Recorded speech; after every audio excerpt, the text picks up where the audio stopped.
That's right, folks, 30 years ago today, depending on the time zone you live in, Back to the Future hit theaters. So I figured this is a pretty good opportunity to review it, because if not now, when? Really? Like, no one wants to review it on the 31st anniversary. I mean, come on.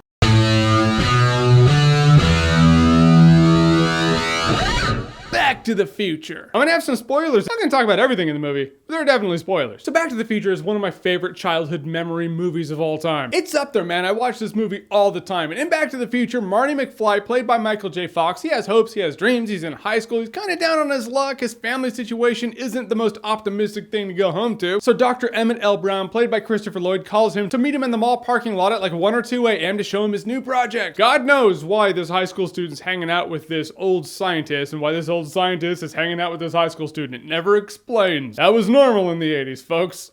I guess. But he has built a time machine out of a car called a DeLorean. So then these Libyans attack, they shoot up the dock, Marty gets into the DeLorean, he just guns it. It hits 88 miles an hour, boom, goes right back to 1955. He's stuck in 1955, he needs to get back to 1985, but there's no more plutonium. He can't get the 1.21 gigawatts of electricity he needs, so he goes to young Doc, still played by Christopher Lloyd, for help. And Marty has a flyer saying, in the anniversary of the clock tower that was struck by lightning, conveniently in 1955. So basically Marty's gonna have to get the electricity from the clock tower into the DeLorean right when he hits 88 miles an hour and he can go home. All the while he meets his young parents who just Crispin Glover plays his young dad, and Crispin Glover is one of the weirdest human beings that ever took up acting. One of, probably not the weirdest I can think of. He tried to kick David Letterman in the head. If you don't know that clip, YouTube it. It's out there. And the problem is Marty accidentally intervened in what would have been his parents' meeting. Now his mom met him. His mom has a crush on him. It's that weird...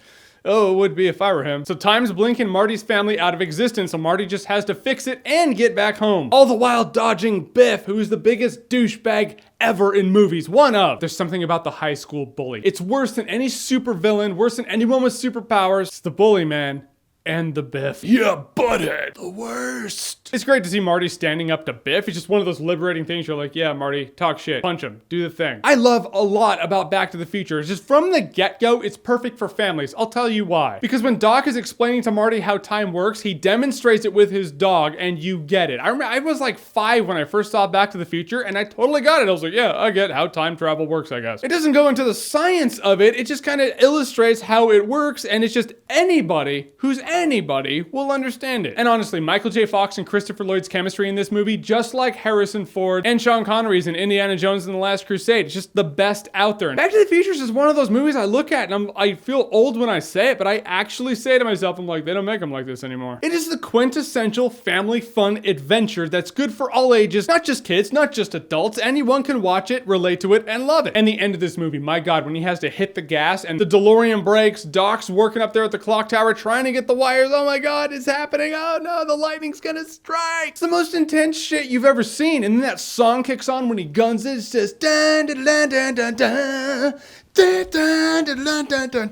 I love that theme. It's just one of the best ever made. I've watched that end clip on YouTube 100 times. I watched the movie more than that. I mean, if I'm thinking of negatives in this movie, I can't think of any. The one thing that's kind of out of place is after everything is fixed, George McFly decks Biff, all's right with the world, and that one dude who looks like Shermanator's like, beat it, McFly, and starts dancing with Lorraine, and he's all, I'm like, that's just kind of out of nowhere, and George McFly just kind of pushes him to the ground. He's like, excuse me. I'm like, all right, that was there, end over. You can argue the movie's trying to illustrate constants and variables. I feel like it's just kind of an out of place scene to give you one last moment of tension before the big moment of tension when Marty might not get back home. And that is another thing when Doc's like, all right, there's an alarm clock on the dashboard. When that rings, you hit the gas. Then the alarm clock rings. Marty tries to hit the gas. The car dies for like a minute. I feel like with Doc Brown being so precise in his calculations, that minute lost means he's not going back home. He wouldn't have made it in time. Oh, well, we roll with it because it's an awesome nostalgic movie. Nostalgia is like love. It's so powerful, you'll look past that shit. Icing on the cake, Marty gets back and his life is wonderful now because everything that happened when he was there made a domino effect where his life is now just gold. His parents have good jobs, they're happy, they're not frumpy anymore. George McFly doesn't laugh like, oh,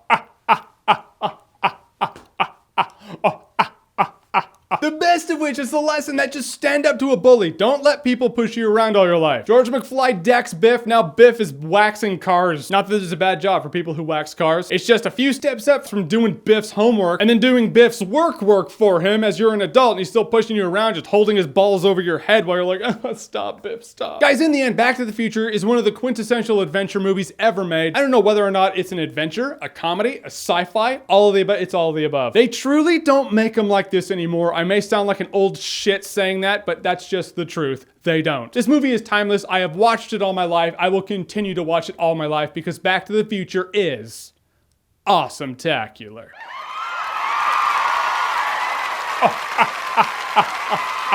Alright guys, so Back to the Future, have you seen it? What did you think about it? Whatever you thought, comment below, let me know. And as always, if you like what you've seen here and you want to see more, click right here to see more.